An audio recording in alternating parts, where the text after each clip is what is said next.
One, I was very surprised that Green Bay is top three, considering their stadium is like 80 years old. You know what I'm saying? So you don't have to have a stadium to support the fans. I mean, they haven't even really been good. Greetings and salutations and welcome to the Odd Coaches Podcast. I am your host, Dr. Keith Adams, and with us on this Top Shelf Tuesday edition, Captain for Life, Will Cotton. Will, how are you doing, sir? I'm good. Anytime I get to Brian, man, it's got to be a special day for me. I'm having a blast, man.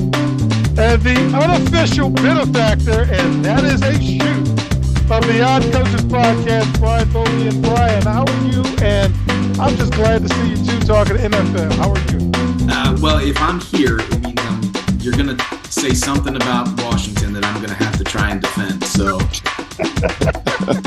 there's going to be a time when I won't have to defend it and I'll just get to bask in it. But today is not the day.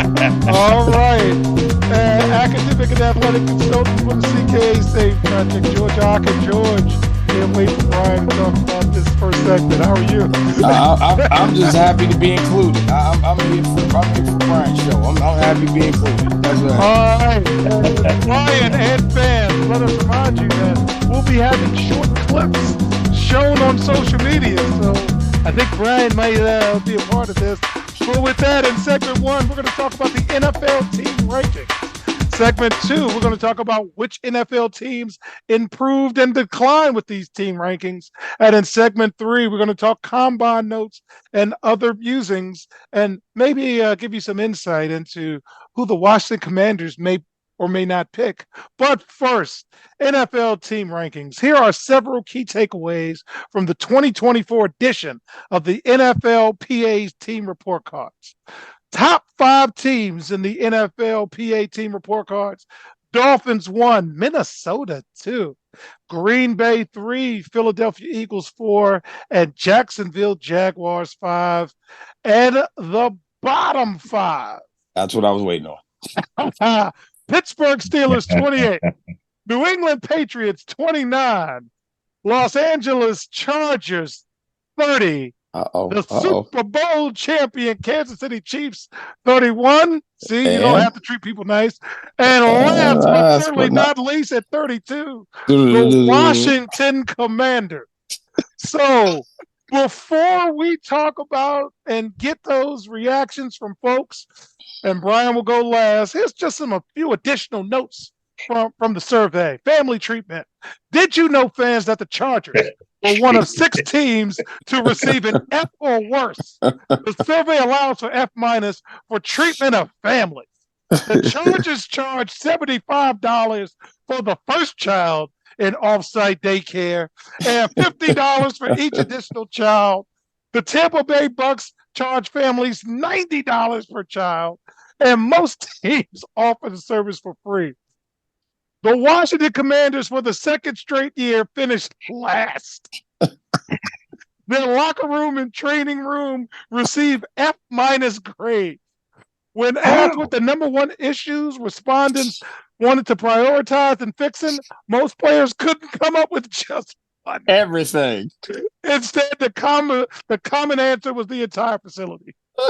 Plumbing issues. The Bengals, and we talked about plumbing issues.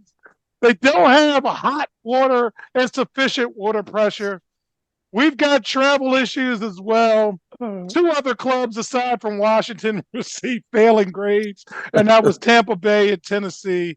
Tennessee players are made to sit in the back of the plane where they don't fit while the staff sits in first class. And Tampa Bay at least gives younger players the option not to have a roommate. So we're going to go in this following order. We're going to let the player, Will, start off. Then we're going to transition to George, the athletic director. And then we're going to allow Brian the opportunity to close this segment. Will, kick us off. What are your thoughts on the rating? One, I was very surprised that Green Bay is top 3, considering their stadium is like 80 years old. You know what I'm saying? So you don't have to have a stadium to support the fans. I mean, they haven't even really been good. So that's been kind of surprising for them. It's sad when you have a stadium like Kansas City, who's been around for 50 years, and it's still better than the Washington Commander Stadium. That is sad. I don't think they've had a new stadium since they won the first Super Bowl that time. It's sad. I've been to FedEx, and Brian knows he's been too. It changes. I loved it when I was younger, but now as a family man, it's not somewhere I want to bring my son, especially for like a night game. It gets kind of rowdy. Security, definitely. I've seen it. I mean, myself, I've snuck in with a whole bottle of Jack Daniels. I mean, how do you do that? How? In an NFL stadium? How? And this was like Sunday night. It wasn't like a Sunday, afternoon. This was like Sunday night. I've seen people snuck in. The safety is changed. And then I remember earlier this season, they had no hot water. I got hot water. What do you mean? I got hot? You $1 million team, and you ain't got hot water? The basic staple of America of comfort is hot water. That's everybody got hot water. It was. I'm really upset, but I think before I go on watch, I'm more upset because of the Chargers and y'all charging people for their kids and stuff like that. And I know they're millionaires, but come on, George, save us. Go ahead, George. Go ahead. It's LA. What? It's LA. They got $17 scones. I get it. I get it. The thing, the biggest thing that jumped out to me. I got the biggest and the obvious. So the biggest thing that jumped out to me was that Kansas City performed so lowly on this damn scorecard. It's like, are you kidding? As much as the players and the admiration they talk about with Mr. Hunt and all this other stuff, it just proved a point. Winning solves everything. Winning solves everything. Now to the obvious. Winning does solve everything, but when you don't win, you get graded the lowest in the NFL. And so what that grade shows me about the Washington team, and I can't even come to say that whatever that name is that they have now, that Washington franchise, it just shows that these past 15 years or whatever, it is a direct reflection of what's been happening in the organization and what's on the field. So, how are you going to take care of the players and fans when you can't even take care of your cheerleaders? But, so I'm going to leave it at that. Brian, go right ahead. Ladies and gentlemen, boys and girls, children of all ages, Ryan Bobian, season ticket holder for over 20 years. The floor is yours. So there's something to be said about consistency. And so 2 years in a row, they're right there at the bottom. I think, in all seriousness, I think that George is right, that this stems from the last 20 years of mismanagement. Because this survey doesn't just talk about the playing field or the stadium. It talks about just how the players generally feel in regards to how the team treats them. And so this goes directly to all of their training facilities, all of their the practice facilities, the travel, all of that stuff. And that's a direct reflection of the amount of work that Josh Harris and his ownership group had to do when they purchased the team, because they spent a lot of money on FedEx. Well, I don't know what they're going to call it now, on the stadium, because FedEx is gone. They spent a lot of money there. They're going to spend another $75 million in stadium upgrades this year. But it's clear that the entirety of the structure of the team from the bottom up has to change, and that can't happen in 1 year, especially the late takeover by Harris and his team. There's been a lot of folks who have been clamoring for a name change because they don't like Commanders. And Jason Wright has mentioned several times, like, we've got other stuff to deal with before we talk about a name change. And this is a direct reflection of I think he said that we got a million other things to deal with. Until they get into the top half of the league or the top 10 or whatever in surveys like this, it doesn't matter what they're called, because nobody's going to want to play here. We hear a lot about players not wanting to come and play for Snyder because of the dysfunction. It's not just about Snyder and the dysfunction. It's what that meant for all of the different components of the team structure. And so hopefully next year there's a better than incremental jump. One other thing, just kind of in general terms that stuck out to me in terms of the top 5, if you look at them, you'll also see that those are generally the players' coaches. Like those are the guys in those top 5 categories are seen as players' coaches. And so if they're paying attention, if the head coach is paying attention to the needs of the players and those things are taken care of, then there's some level of comfort in the way that they're going about their business. The bottom 5, I mean, nobody said Andy Reid is a player's coach. He gets results, but nobody said, I'm going to listen to what you have to say.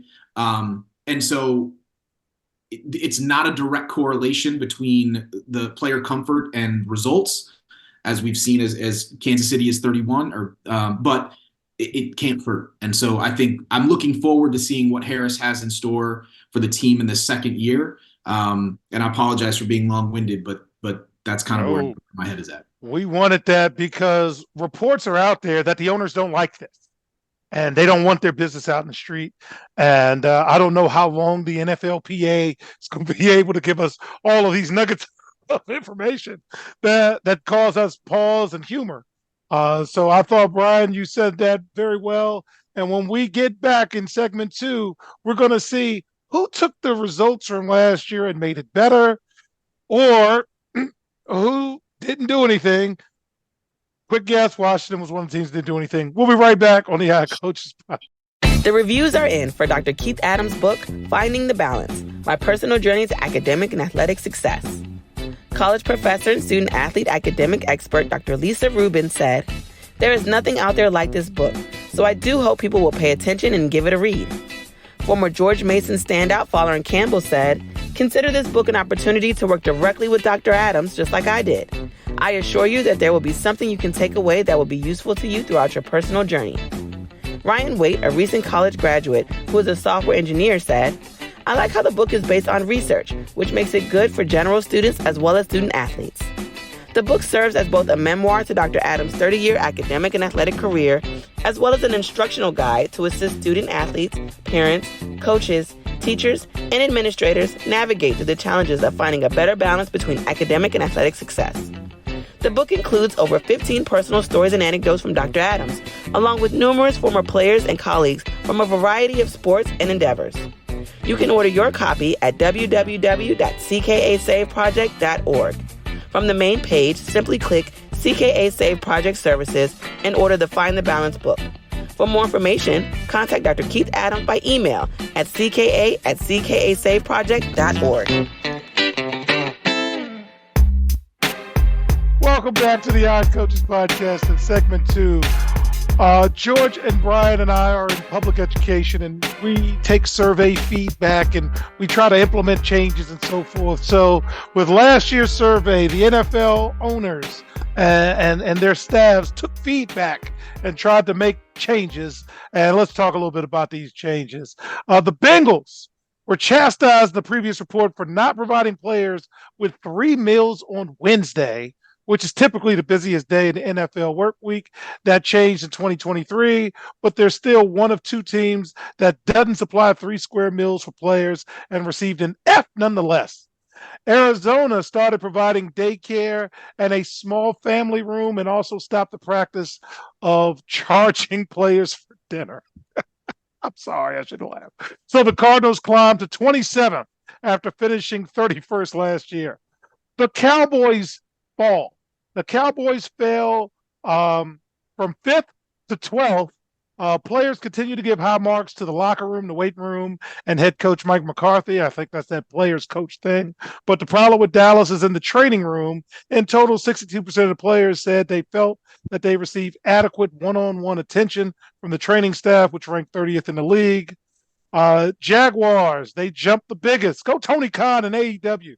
The survey made it obvious that Jaguar players appreciated the upgraded workplace as the organization opened a new training facility without rats running around. A unanimous complaint from the previous year's report. Jacksonville went from 28th to 5th. Go ahead. And finally, before I tag it off, Bill Belichick. Head coaches were graded on how efficient they were with players' time and how willing they were to listen. Only 55% of the New England players felt that the former coach was efficient with their time. The only coach who graded worse, Josh McDaniels, who was fired by the Las Vegas Raiders. So, Will, as the former player, what do you think about the upgrades or the downgrades? Your thoughts?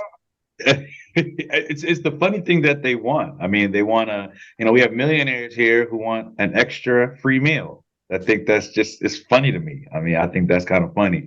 That's big for Arizona. I think that's great for daycare. I know as a young father and who have young kids. I mean, if I was in NFL to be able to drop my kids somewhere safely and know where I can go and do what I need to do, not knowing that not every player is in the family structure, it may be a single parent. That's great. I think that's amazing. Obviously things to work, going from 31st to 27th, but you got some work, but you're doing better. You're doing better. The Cowboys, I mean, man, it's hard. It's hard for me to see the go down because I've been to the stadium. It's amazing. And I've had friends who work for Cowboys, and I got very look at their training facilities and things that other people didn't get to see, and it's very impressive. I have to wonder if, like Brian said, it's just correlated to the head coach because it can't be the building, it can't be the facilities. I mean, the food is amazing, the building is amazing, everything is amazing. So it's got to be something with the coach. I'm not surprised by Bill Belichick, man. That dude, he's look, he's too old. He's too old. Long-winded, wants to have meetings. I'm not surprised that Josh McDaniels right there because he's probably do the same thing. Let's have a meeting about a meeting, and then we're gonna have a meeting to talk about a meeting that we're gonna have meetings next week. That's kind of what they're doing. Brian is closing his eyes because he knows he gets the same thing. Welcome to public education. Right, exactly. Let's have a meeting to talk. Let's have a meeting to talk about a meeting, to then have the meeting to do the meeting to do it. I can see why not like Belichick, man. I can see. Belichick, Josh McDaniels makes sense. The Cowboys, hey, I'm already mad with them. Look, if you can't go in the locker room and get some attention and feel a certain way, they soft anyway. I mean, come on, man. That's a sore spot with me. Let's not even talk about it. And it goes right together. You got Jacksonville. When you get rid of Urban Meyer, you get rid of rats. I mean, it happens. They were probably at his hanging out at his restaurant over there where he's bumping and grinding on the girl. But anyway, we'll leave that one alone. Arizona makes no sense. Where you gotta, we gotta go through all that. As much money as they got down there, and they still skitting being chipped. It's interesting to see you have $1 billion asset. Why do you not treat your employees like $1 billion to make sure that the asset stays very functional and relative? Three meals. It boggles my mind. We're talking about we're talking about 32 dudes that have more money than God, and they can't keep the one precious thing that they have and be good to them because they're gonna make. I mean, look at how much money these franchises sell for. I mean, it's just ridiculous to me. It's just and once Brian gets started, that's why we're watching it. I can't even. It's laughable. It is literally laughable. I can't get over the 3 meals. I can't get over the 3 meals. Brian, we take feedback. Hey, we do a survey. This is what we think, and let's make it better. That's a part of all of our day jobs. What are you thinking about the upgrades or the downgrades, sir? I think that in a lot of cases, you pointed out on the last segment that owners don't really like their business being out there. And so I'm curious to see how much they actually take from these things versus actually pulling in players and having conversations, and whether that's driving things. I don't know. I would say, just like Will and George, it doesn't make sense that you're not fully serving players all the time. And so things like nutritionists and food and all of that is necessary.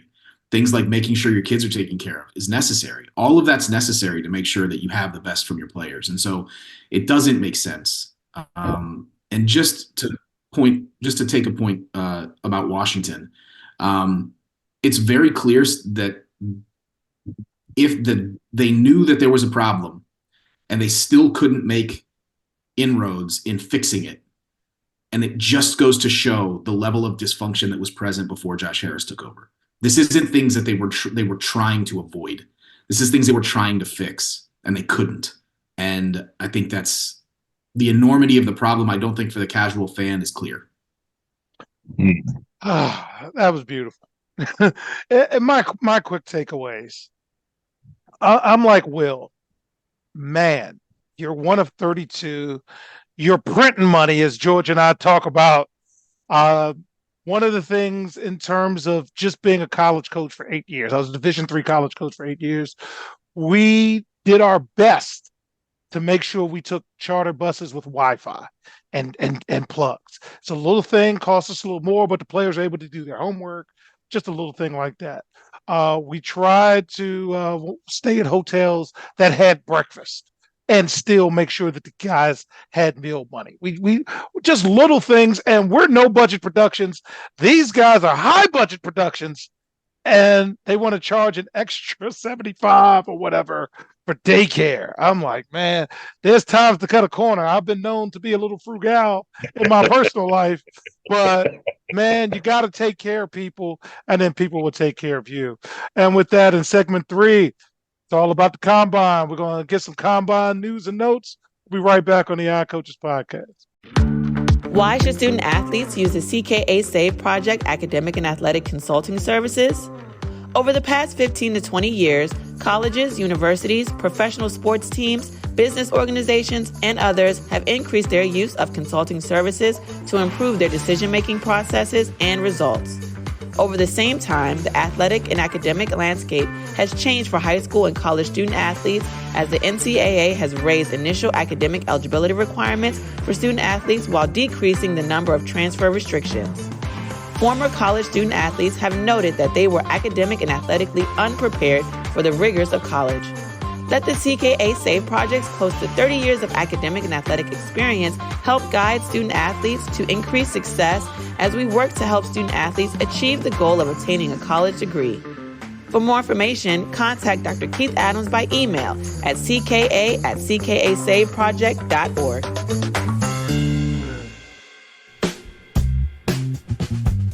Welcome back to the iCoaches podcast in segment 3. I'm scared of Will's comments already.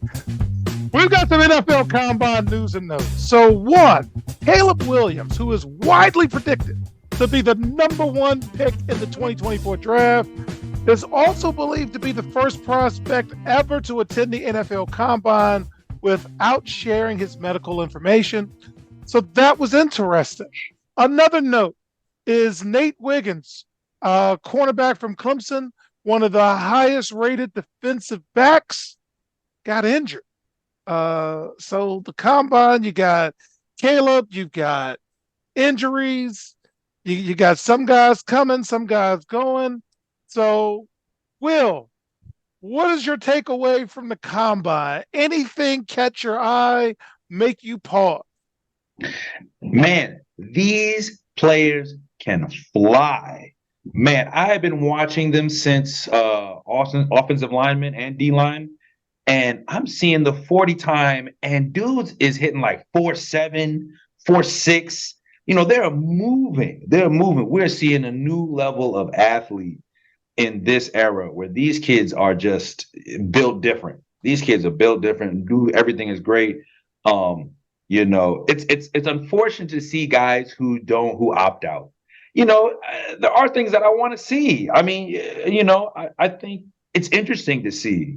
Before I go too hard on Caleb Williams, let me say first thing, congratulations, young man. You and your family have done what you've done, and you're in the NFL. I mean, that's an immense thing to do. So congratulations to him. But yeah, people want to see a throw, man. People want you, don't do. I wonder why do stuff like that. Why would you opt out from medical? Other than there's no benefit other than people saying, only people to do that, maybe something wrong going on.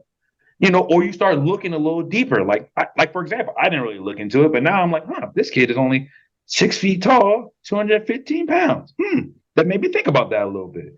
But all I gotta say is, man, the combine has been a great, amazing to see this new evolution of athlete, man, and how the training has changed for the whole game and how the NFL is so fast now and is really like elite. I mean, I've seen dudes who are way bigger than me or way faster than I am. Now I think I'm my own 40 time. I think I was like in the 40, maybe like 4.8 in my prime. So I ain't going nowhere close to where they hit now. So it's fun. I love it. And the 40 time is still one of the best events that they work on. So I think that's good. George, any combine takeaways? I gave you a couple of notes, but go in any direction you want. All right, Will, let me tell you, you're not going to do stuff at the combine, especially your high draft, because you're going to go home, you're going to have your pro day at home in the confines of a comfortable airspace that you can control the setting and all that kind of stuff. So I can't, all of the big name people, probably a lot of them are not going to perform because they're going to have their pro days on their turf when they can do it. Understand that. Part two, thing that caught my eye was the fact that Jaden Daniels did not take that Wonderlic test. But his reason for not taking it was because he did not want to belittle or slight his other teammates at LSU. I found it that interesting. So they're going to have to find out, because he's going to say that, I think he came out and explained it as, my teammates didn't know exactly what they were doing, and it was me leading the thing. It was kind of crazy, but it was weird that he didn't do it. And it's another thing, we make so much of the Wonderlic test, just like we make so much of how big a quarterback's hands are, which is proven to be ridiculous. So I found that interesting. The one moment I have, hey, I got to give big props to one of our former players, one of our former students, Chop Robinson, QO. He went out and ran a 4.49 as a defensive lineman. He's a monster. I'm so proud of that kid. Big up to Big QO. We keep putting him out, and that's it. Go ahead. All right, Brian, any takeaways from the combine?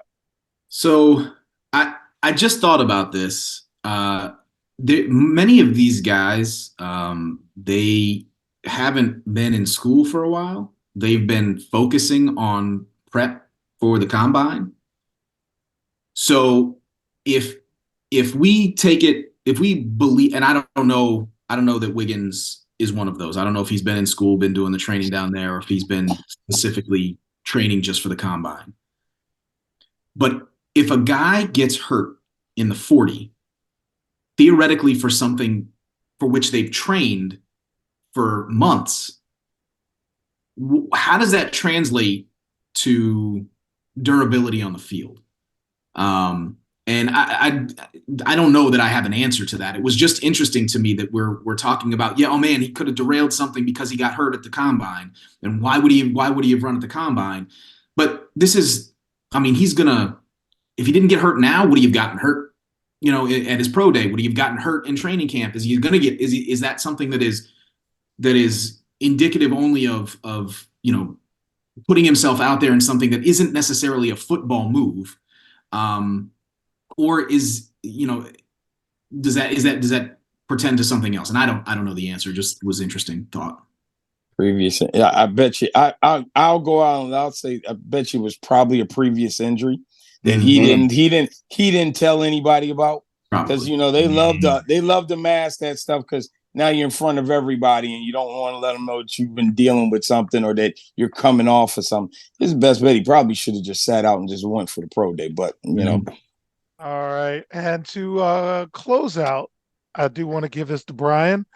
FedEx Field has decided to not be FedEx Field. Federal Express has taken away their naming of what has been deemed the worst stadium in the league. And Brian, you know way more about this story than all of us. Please share your thoughts before we exit today on the ending of the relationship with FedEx, formerly with the stadium title, and the Washington Commanders. As a season ticket holder for my entire life, I can honestly tell you that I couldn't possibly care less. I don't care what company has the ownership rights to the naming of the stadium. It'll be somebody else soon. I think Harris will probably have to give them, right of first refusal in whatever new stadium it is, but they're not going to be able to figure out a stadium deal, build it, and have it ready to go after the 2027 season. So they're going to be in Landover for another couple of years. I'm not worried about it in the least. $7.5 million a year in a $6 billion franchise is not going to be, it's not really, it's a drop in the bucket. So I don't care what it is. As long as it's not Dan Snyder Stadium, I couldn't care less. Ouch. So I was reading that they have an opt-out, so that if they had an owner change, that they could actually have an opt-out and take it out. So it could be based on just they're not making enough money, they don't want to pay for it anymore. So it could be bigger. I did hear something that their FedEx is more interested in, because I think the guy who owns FedEx is like Arthur Smith's father or something like that.